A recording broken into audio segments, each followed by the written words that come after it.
বিএনপির বিরুদ্ধে যে প্রচারগুলো হচ্ছে সেটা বিএনপি বলছে অপপ্রচার, সেই অপপ্রচার ঠেকাতে বিএনপি অনেকটা ব্যর্থ কিনা? এই জায়গায় দুইটা ব্যাপার আছে। লেটস সে আমি কখনোই মনে করি না যে বিএনপির ভেতরে যারা আছে 100% মানুষ তারা খুব ভালো কাজই করেছে, কিন্তু একটাও ভুল নাই, ইয়েট এই খবরগুলো ছড়াচ্ছে। ধরেন এইটা কেউ যদি বলে, আমার কাছে মনে হবে যে অনেক ক্ষেত্রে সেটা সত্যকে অস্বীকার করা অথবা সমস্যাটাকে ইগনোর করে যাওয়া। ধরেন আপনি যদি কোনো সমস্যার সমাধান চান, তাহলে সেটা সবচেয়ে ভালো উপায়টা কি? সমস্যাটাকে অ্যাড্রেস করা, যে ইয়েস সেই সমস্যাটা হচ্ছে অ্যান্ড সমস্যাটা হচ্ছে জন্য আমরা সমাধান করার জন্য এই প্রক্রিয়াটা গ্রহণ করছি। এখন সেটা যথাযথ কিনা সেটা হয়তো সময় বলে দিবে, রাইট? বিএনপি কি সেই জায়গায় কোনো বার্তা দিতে পেরেছে? কিছু কিছু জায়গায় হয়তোবা পেরেছে, কিছু কিছু জায়গায় পারে নাই। কিছু কিছু জায়গায় বিশৃঙ্খলাটা ধরুন আমরা শুধু এক এক করে যদি বলি যে বিএনপির বিরুদ্ধে একটা ক্যাম্পেইন দীর্ঘদিন আওয়ামী লীগ আমলে বাংলাদেশের যেই পরিমাণ দুর্নীতি হয়েছে, যে মানে পুকুর চুরি হয়েছে, সেটা তো মানে নজিরবিহীন। তারপরে আওয়ামী লীগ একটা ক্যাম্পেইন করেছে যে তারেক রহমান এবং বিএনপি দুর্নীতিবাজ। আমি বলি এখন সাথে যুক্ত হয়েছে চাঁদাবাজি। প্রশ্ন হলো এই দুইটা জিনিসকে মানে একেবারে দুইটা জিনিসকে মোকাবেলা করবার জন্য বিএনপির পক্ষ থেকে সেই ক্যাম্পেইনের জায়গাটা দেখতে পান কিনা আপনি?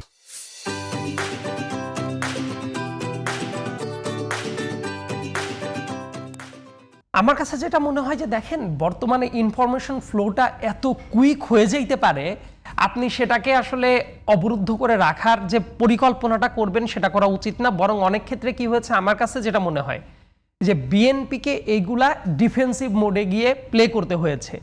এখন আপনি বলতে পারেন যে অনেক কিছুই আছে, অনেক ইনফরমেশন এইভাবে ঘুরাই দেওয়া যায়। আমি ব্যক্তিগতভাবে যেটা মনে করি, তখন কোথাও যদি একটা কোনো ঘটনা ঘটে, সেটাকে আমার কৌশলের মাধ্যমে সেটাকে আমি মানে ডিসপ্রুভ করে যাব, এই ব্যাপারটা করাটা নৈতিকভাবে উচিত না। আমি ব্যক্তিগতভাবে বিশ্বাসের কথা থেকে বলি। ধরেন এই জন্য আমি বলি অনেক জায়গায় এই ধরনের কাজ হয়েছে এবং দুইটা ঘটনা যেহেতু রিলেট করেছেন, এইবার একটু বলি। ১/১১ সরকারের টাইমে এমন অনেক ন্যারেটিভ ছিল যে ন্যারেটিভগুলো এখন দেখবেন যে বর্তমানে যারা প্রতিযোগী হিসেবে মাঠে নেমেছে তারা হুবহু একই ভাষায় ইউজ করছে, রাইট? সেই ভাষাটা শোনার পরে মনে হয় যে ও হাসিনা যে ব্যাপারে থ্রেট ফিল করতো, সেই একই জিনিসগুলা নিয়েই তারা আবার মাঠে নেমে গেছে। এটা উচিত না। আবার একই সাথে যেসব জায়গায় এই ধরনের সংকটটা হচ্ছে, হ্যাঁ বিএনপির ক্ষেত্রে এই ধরনের সংকটের অভিযোগটা বেশি এসেছে, অবশ্যই তার মেজারটা অনেক বেশি নেওয়া উচিত। এতদিন হয়তোবা ধরেন যে বলার একটা স্কোপ আছে যে ঠিক আছে সরকারে তো আমরা নাই, তাহলে সরকার এটা ধরলো না কেন? কিন্তু এই জায়গাতেও কিছু কিছু জায়গায় অভিযোগের জায়গাটা আছে, লোকাল জায়গার পাওয়ার ডিনামিক্সটা না আমরা এইভাবে মানে চেয়ার টেবিলে বসে থেকে যত সুন্দর আলাপ আলোচনা করি, একদম লোকাল জায়গায় গিয়ে গ্রামে দেখেন ব্যাপারটা এইভাবে আসলে কাজ করে না। ওই জায়গায় গিয়ে অনেকে পাওয়ার প্র্যাকটিসটা করে ফেলছে।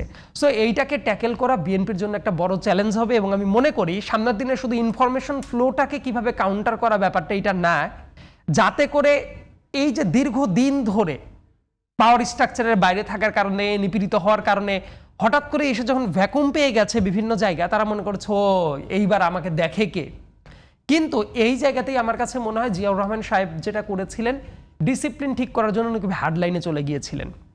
ধরেন এই সামনের ইলেকশন হবে, কে ক্ষমতায় আসবে তা তো আমরা এখনই বলতে পারি না। অনেকে আছে অনেক কনফিডেন্সের সাথে বলতে এই অমুকে জিতে আসতেছে, তমুকে জিতে আসতেছে। ইয়েস, আমাদের একটা উইশ থাকতে পারে যে আমি হয়তো বা ইনাদেরকে জিতে আসতে দেখলে আমার ভালো লাগবে, দ্যাট ইজ মেয়ার উইশ। কিন্তু প্র্যাকটিক্যালি আমি এই মুহূর্তে জানি না যে কে আসবে। বিএনপি আসলে যদি আসে, জামাত আসতে পারে বা XYZ যে কেউ আসতে পারে, রাইট?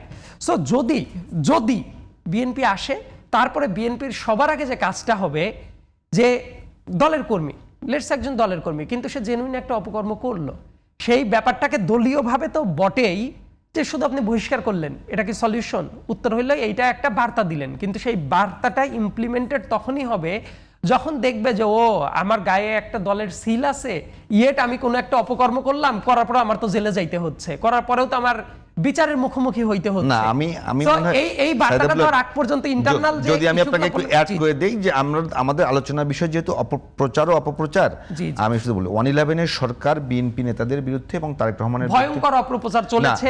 টুকলি নোট নিয়ে এসে পত্রিকায় ছাপিয়ে দেওয়া হয়েছে, যেসব এডিটর এই কাজটা করেছেন তারা পাবলিকলি স্বীকার করে বলেছেন। আমি বলি তার স্বীকার, আমি যে সমস্ত অভিযোগ তাদের বিরুদ্ধে নিয়ে এসেছিল ওই সময় প্রমাণিত হয়নি, পরবর্তী আওয়ামী লীগ আমলেও প্রমাণ করতে পারেনি। তার প্রশ্ন হলো সেগুলো দিয়েই বিএনপিকে এখনো ঘায়াল করা হচ্ছে, সেই জায়গাটা কি বিএনপি ট্যাকেল করতে পেরেছে কিনা?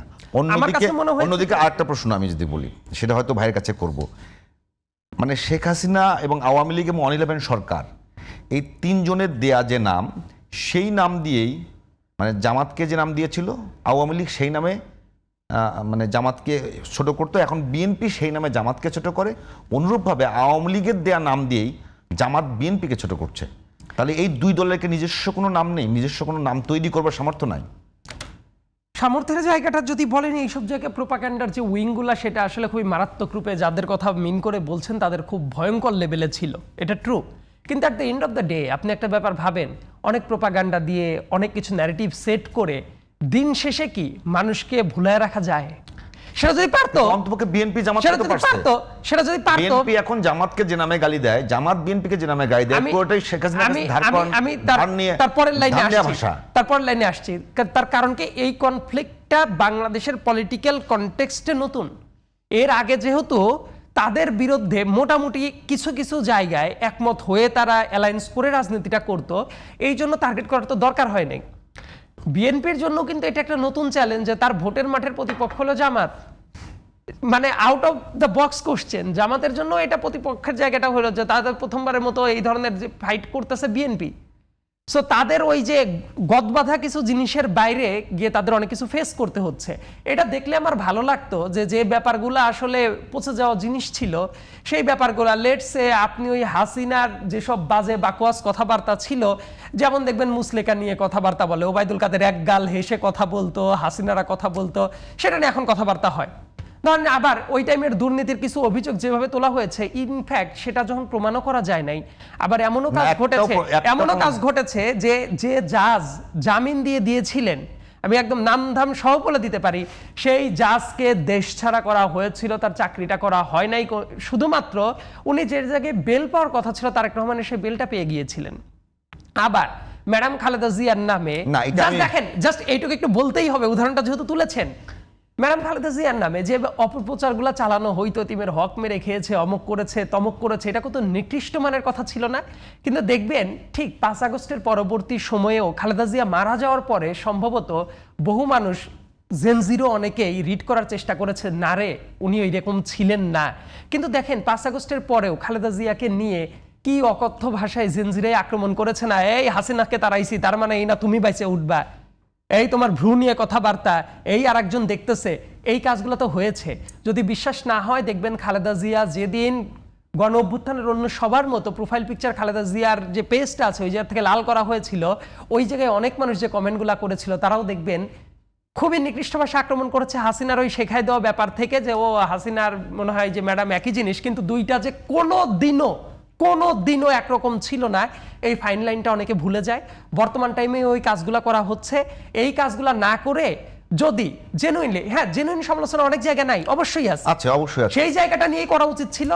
বিএনপি সম্ভবত এটাকে করার জন্য কাউন্টার ন্যারেটিভ তৈরির যে মেকানিজম সেই জায়গাটাতে একটু পিছিয়ে থাকতে পারে, কিন্তু আমি মনে করি না যে যে ঘটনাটা বাস্তব আপনি শুধুমাত্র ন্যারেটিভ উদ্ঘাটন করে অথবা আপনি ওই প্রোপাগান্ডা ব্যাপারটা ইউজ করে সামগ্রিক রেজাল্ট, কিছু কিছু ক্ষেত্রে অনেক কিছু বিব্রতকর অবস্থায় পড়তে পারেন, সামগ্রিক রেজাল্টকে যদি ইনফ্লুয়েন্স করাই যেত তাহলে পৃথিবীর এমন অনেক কিছু হয়তো চেঞ্জ হতো না, হাসিনারও কোনোদিন পতন হইতো না, কারণ ওরাও ন্যারেটিভ তৈরিতে ওস্তাদ ছিল। কিন্তু মানুষের কাছে দেখেন টুডে অর টুমোরো সেই ব্যাপারটা কিন্তু আলগা হয়ে যেতেই থাকে। তো এই ব্যাপারটাকে আমি মনে করি দুর্বলতা আছে, কিন্তু সেই দুর্বলতাটাকেই ওভারকাম করে আমরা এমন ন্যারেটিভ তৈরি করব যেটার মাধ্যমে সত্যকে মিথ্যা, মিথ্যাকে সত্য বানাবো, এটা আমি নিজেই চাই, যেটা আমরা কেউ চাই না।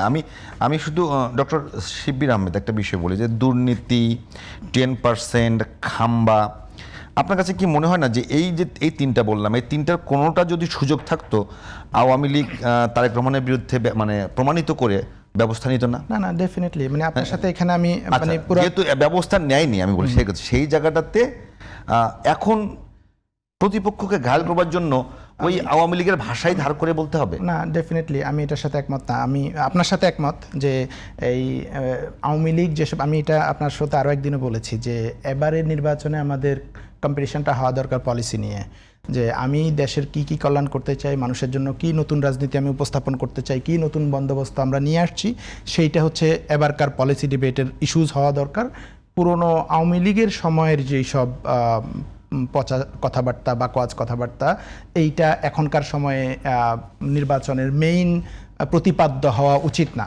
তো চাঁদাবাজির জিনিসটা যেটা আসছে, চাঁদাবাজির জিনিসটা এইটা কিছুটা রিসেন্ট ফেনোমেনা। এইটা আমি মনে করি না আওয়ামী লীগের সময় চাঁদাবাজি নিয়ে বিএনপিকে করা হয় না, কারণ ওই সময় তো বিএনপি পাওয়ারই ছিল না। চাঁদাবাজির ইস্যুসটা এসেছে আসলে 5 আগস্টের পর থেকে, যে আওয়ামী লীগ চলে যাওয়ার পরে মানুষের মধ্যে আওয়ামী লীগের উপর মানুষ যে অতিষ্ঠ হয়ে পড়েছিল, এটার অনেকগুলো কারণের মধ্যে একটা কারণ এটাও ছিল যে মানুষ জায়গায় জায়গায় তাকে চাঁদা দেয়া, মানে তার ডিগনিটি নষ্ট হওয়া, তার প্রাইভেট প্রপার্টি নষ্ট হওয়া, একটা বাড়ি করতে গেলে চাঁদা দেয়া, ট্রাকে ড্রাইভার চাঁদা দিতে হচ্ছে, বাজারে চাঁদা দিতে হচ্ছে, এই জিনিসগুলো মানুষকে অতিষ্ঠ করে ফেলেছিল। এবং মানুষের এক্সপেকটেশন ছিল, মানুষের একটা জনমানুষের আকাঙ্ক্ষা ছিল যে হাসিনার যেদিন পতন হবে সেদিন থেকে আমার আর চাঁদা দিতে হবে না। এবং এই কারণে শ্রমিকরা বা বিভিন্ন বাজারের ছোট ছোট ব্যবসায়ীরা, ইভেন রিক্সাওয়ালারা পর্যন্ত আন্দোলনে নেমে আসছে, আর চাঁদা দিব না। এবং 5 আগস্টের পর কিছুদিন কিন্তু এই পরিবেশটা আমরা পেয়েছিলাম, হয়তো মাসখানিক এরকম ছিল, যে তখন চাঁদাবাজি হচ্ছে না, বাজারগুলোতে ইভেন জিনিসপত্রের দাম কমে যাচ্ছিল, মানুষ খুব উচ্ছ্বাস প্রকাশ করতেছিল যে গতকাল বেগুনের দাম ছিল এত, 5 আগস্টের আগে এখন দাম এত। এই যে চাঁদাবাজির কারণে তারা ইনস্ট্যান্ট একটা বেনিফিট পাচ্ছিল যে জিনিসপত্রের দাম কমে গেছে, এটা কিন্তু মানুষকে সরাসরি এফেক্ট করে এই ধরনের ইস্যুসগুলো। কিন্তু এটা ধরেন মাসখানেক যেতে না যেতেই এই জায়গাগুলো রিপ্লেস হয়ে গেছে। যেমন কারণ বাজারে যুবদলের একজন নেতা এসে বলতেছিল যে যারা আগে চাঁদাবাজি করতো সেই চাঁদাবাজরা তো পালিয়ে গেছে, এখন এটা তো কাউকে না কাউকে দায়িত্বটা নিতে হবে। সে এসে আমি যুবদলের অমুক নেতা, আমি এসে দায়িত্বটা নিলাম। এখন সে কিন্তু যুবদলের আইডেন্টিটি নিয়েই এসে এই দায়িত্বটা নিচ্ছে, এবং তারা মনে করছে যে আওয়ামী লীগ চলে গেছে, এখন এই সব টেম্পো স্ট্যান্ড বলেন বা বাজার বলেন, কারণ বাজার, এগুলোর দায়িত্ব আমাদের। এখন বিএনপি তো পাওয়ারে নাই, কিন্তু তারা ভাবছে ডিফ্যাক্টো আমরা পাওয়ারে আছি, আমাদের এগুলো করতে হবে। এবং এটা করতে গিয়ে যেটা হয়েছে, মানুষের ক্ষোভটা তখন এদের প্রতি গিয়ে পড়ছে যে এরা তো আওয়ামী লীগের মতোই শুরু করেছে। আরেকটা জিনিস হয়েছে, অনেক মানুষ এরকম বলেছে যে আগে আওয়ামী লীগ থাকতে যদি এখানে নির্বুদ্ধিতার পরিচয় দিয়েছে, নির্বুদ্ধিতার আর পরিচয়, জামাত বুদ্ধিতার পরিচয় দিয়েছে। জামাত কখনোই চাঁদাবাজির সাথে জড়িত না, করবে না, চাঁদাবাজি করার দরকার নেই, কারণ তাদের তো পার্টি চলার জন্য নিজেদের নিজস্ব ফান্ডিং ব্যবস্থা আছে। কিন্তু বিএনপির যেসব রাজনীতি করার জন্য বিএনপি বা আওয়ামী লীগের যেটা দরকার হয় যে আমার লোকজনকে যদি চালাইতে হয় তাহলে আমার কিছু টাকা পয়সা লাগবে। এবং হাবিবুর রশিদ হাবিব একদিন বলেছিলেন, পাবনার একজন বিএনপি নেতা, যে এগুলোকে আপনি চাঁদাবাজি বলতেছেন কেন, এগুলো আমার পার্টি চালানো লাগবে না, মানে ছোটোখাটো এগুলো করেই তো ওরা পার্টিটা চালাবে, তো এগুলো যদি করতে না দেন তাহলে তো পার্টি চলবে না। তো ওই পলিটিক্সটাই যখন, রাজনৈতিক অর্থনীতিটাই যখন চাঁদাবাজির উপর নির্ভরশীল, তখন যে আপনি পার্টি চালাইতে হলে আপনার কর্মীদেরকে টাকা দিতে হবে, আর টাকা দিতে হলে টাকা পাবেন কোথায়, চাঁদাবাজি করতে হবে। এই সিস্টেমটা আমরা যদি ভাঙতে না পারি তাহলে আসলে চাঁদাবাজি বন্ধ হবে না। এবং এই জন্য বিএনপি মানুষের পারসেপশনের জায়গায় বিএনপি চাঁদাবাজির অভিযোগে অভিযুক্ত হয়েছে, এবং মানুষের মনে হয়েছে যে আসলে বিএনপি পাওয়ারে, কারণ সব জায়গায় চাঁদাবাজি করতেছে বিএনপির লোকেরা, তার মানে হচ্ছে মানুষ কিন্তু ক্ষমতাটাকে দেখে সেই তার আশপাশে কিভাবে দেখছে, কারা চাঁদা তুলছে, কারা আমাকে থ্রেট করছে, কারা আমার উপর খবরদারি করছে। তো এটার কারণে মানুষের স্বাভাবিক নেচার হয় ক্ষমতাসীন দলের এগেনিস্টে তারা ভোট দেয়। এখন বিএনপি ক্ষমতায় নাই, কিন্তু ডিফ্যাক্টো মানুষ মনে করতেছে বিএনপি ক্ষমতায়, তাদের বিরুদ্ধে আমাকে ভোট দিতে হবে, এই ধরনের একটা জোয়ার কিন্তু তৈরি হয়ে গেছে। এটাই চাঁদাবাজির কারণ। আমি মনে করি চাঁদাবাজির অভিযোগটা নিয়ে কথা বলা দরকার আছে।